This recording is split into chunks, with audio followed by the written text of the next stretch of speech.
قرآن مجید نے ارشاد فرمایا والذین جاہدوا فینا، فرمایا وہ جنہوں نے ہماری راہ میں کوشش کی، جنہوں نے ہمارے رستے میں جد و جہد کی، لنہدینہم سبلنا، ہم اسے ضرور رستہ عطا فرمائیں گے۔ کوشش کرنا، جد و جہد کرنا، ہمت کرنا، کسی مقصد کے لیے آگے بڑھنا، اپنی زندگی کو کسی مقصد کے تحت گزارنا اور حصول مقصد کے لیے، حصول مشن کے لیے پھر کاوش کرنا، یہ مومن کی شان ہے۔ ہاتھ پہ ہاتھ دھرے بیٹھے رہنا اور کہنا کوئی نگاہ کرم ہو جائے، کوئی فضل ہو جائے، کوئی کسی طرح سے کوئی خزانہ میرے ہاتھ آ جائے، تو یہ وہ سوچ ہے جو آپ کو مزید کاہل کر دے گی، مزید آپ کو لے جائے گی اس رستے میں جو رستہ ناکامیوں کا رستہ ہے۔ آپ فضل کا انتظار ضرور کریں، نگاہ کرم کا انتظار ضرور کریں، لیکن جد و جہد بھی تو کریں، کوشش بھی تو کریں، اس رستے کا تعین بھی تو کریں۔ اس آیت کی تفسیر میں ہمارے مفسرین کرام نے بڑی خوبصورت باتیں بیان کی ہیں۔ فرمایا والذین جاہدوا فینا، وہ جنہوں نے ہمارے رستے میں جد و جہد کی، لنہدینہم سبلنا، ہم ضرور انہیں اپنے رستے کی طرف ہدایت دیں گے۔ تو فرماتے ہیں جو علم کے لیے جد و جہد کرے گا نا، اللہ اسے علم بھی ضرور عطا فرمائے گا۔ اور فرمایا جو شخص توبہ کرے گا، اللہ تبارک و تعالی اسے اپنے فضل سے معافی بھی ضرور عطا فرمائے گا۔ اور جو شخص نیکی کے لیے مخلص ہو جائے گا، اللہ تعالیٰ اسے اس کی نیکیوں کا بھرپور اجر بھی عطا فرمائے گا۔ اور جو میدان میں نکلے گا، کفر کے خلاف لڑے گا، اس کی تو ہر دو صورتوں میں کامیابی ہی کامیابی ہے۔ جیت کے لوٹ آئے تو مجاہد اور غازی ہیں، اور اگر اسی رستے میں اللہ کے حضور حاضر ہو گئے تو شہید ہیں۔ تو آپ کوشش جاری رکھیں، جد و جہد اپنی زندگی میں کوئی بھی مقصد اپنے ہاتھ لگائیں، پھر اس کے لیے کاوش کریں اور بھرپور جد و جہد کریں، بے مقصد زندگی نہ گزاریں۔ آپ کو پتہ ہے بعض دنیاوی چیزوں میں بعض لوگ الجھ کے رہ جاتے ہیں، کیوں؟ ان کا کوئی مقصد نہیں ہوتا زندگی کا۔ بعض لوگوں کو شہرت کی بڑی عجیب و غریب قسم کی ہرس ہوتی ہے، وہ سارا وقت اپنا ضائع کر دیتے ہیں، نہ عبادت، نہ روحانیت، نہ تقویٰ، نہ کوئی کسی قسم کی باطنی کیفیات۔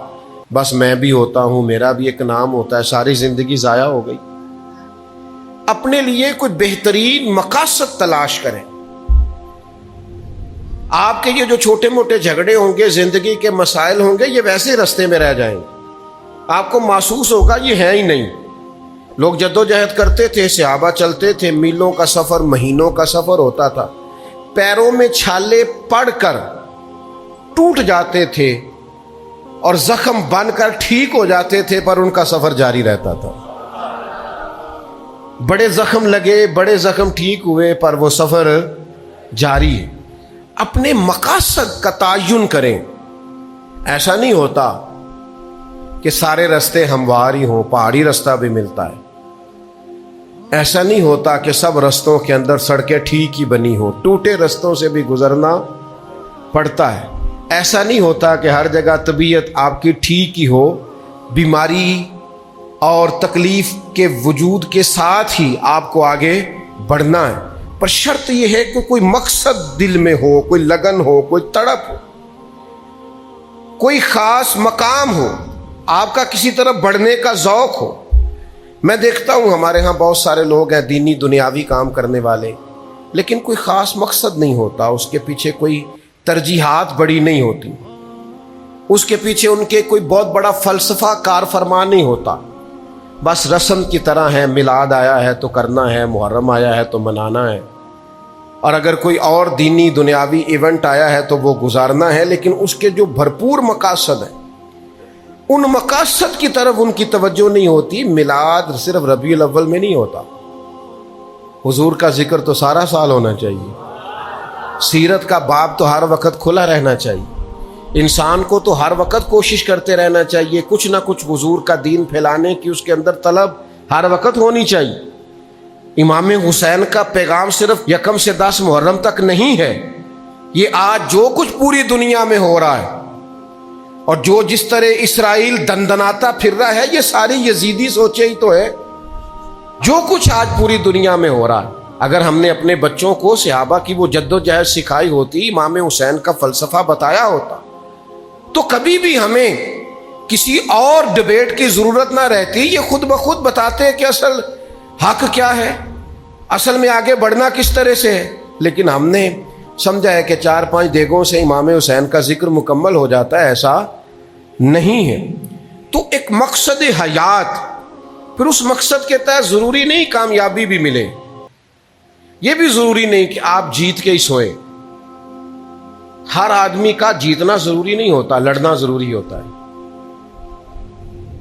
14 صحابہ بدر میں شہید ہو گئے تھے، انہوں نے تو مکہ فتح ہوتے نہیں دیکھا، لیکن فتح مکہ میں سب سے زیادہ کردار ان 14 لوگوں کا ہے جو بدر میں شہید ہوئے۔ وہ کامیابی کی پہلی سیڑھی بنے تھے۔ جو 70 صحابہ احد میں شہید ہو گئے تھے، انہوں نے مکہ فتح ہوتے نہیں دیکھا میرے دوستو، انہوں نے وہ بلندیاں، وہ عروج، وہ بڑے بڑے مال غنیمت کے ڈھیر انہوں نے نہیں دیکھے۔ جو اسلام کے پاس بعد میں قوت آئی، دولت آئی، وسائل آئے، وہ انہوں نے نہیں دیکھے۔ لیکن حضرت امیر حمزہ کا خون کبھی اسلام میں بھلایا نہیں جا سکتا، حضرت عبداللہ بن جہش کی دعائیں بھلائی نہیں جا سکتی، حضرت سعد بن معاذ کا جذبہ بھلایا نہیں جا سکتا، حضرت مصعب ابن عمیر نے اس طرح جان قربان کی تھی کہ آخری وقت کفن بھی پورا موجود نہیں تھا۔ تو کیا بھلائے گی تاریخ ان لوگوں کو؟ اسلام کا جھنڈا پورے طور پر پوری دنیا میں اس طرح سے لہراتا بظاہر نہیں دیکھا، لیکن ان کی قربانیاں بھلائی جا سکتی؟ تو کوئی مقصد تو بنائیں، کوئی فلسفہ تو بنائیں، کوئی آپ خیال تو کریں۔ میرے پاس دوست آتے ہیں، مجھے کہتے ہیں 22 سال سے محفل کرا رہے ہیں، 23 سال سے۔ میں پوچھتا ہوں نتیجہ، کسی چیز کا کوئی رزلٹ تو ہونا چاہیے نا، میری بات سمجھ رہے ہیں؟ ہم نے مدرسہ بنایا ہے تو ہم نتیجہ دے سکتے ہیں۔ اللہ کے فضل سے سینکڑوں بچے نام، ولدیت، گھر، ایڈریس سمیت میں بتاؤں گا جو یہاں سے حفظ کر کے گئے ہیں۔ میں آپ کو بتاؤں گا یہاں سے پڑھا ہوا بچہ آج کے دن جمعہ کہاں کہاں پڑھا رہا ہے۔ کسی چیز کا کوئی نتیجہ بھی تو ہوتا ہے نا۔ آپ رزلٹ بھی، میں اپنے دوستوں سے کہتا ہوں کہ اگر یہاں روز خرچ ہوتا ہے تو اس کا نتیجہ بھی ہمیں چاہیے۔ جو لوگ نیرا خرچ کرتے ہیں، نتیجہ نہیں نکالتے، وہ بڑی زیادتی کرتے ہیں قوم کے سرمایے کے ساتھ۔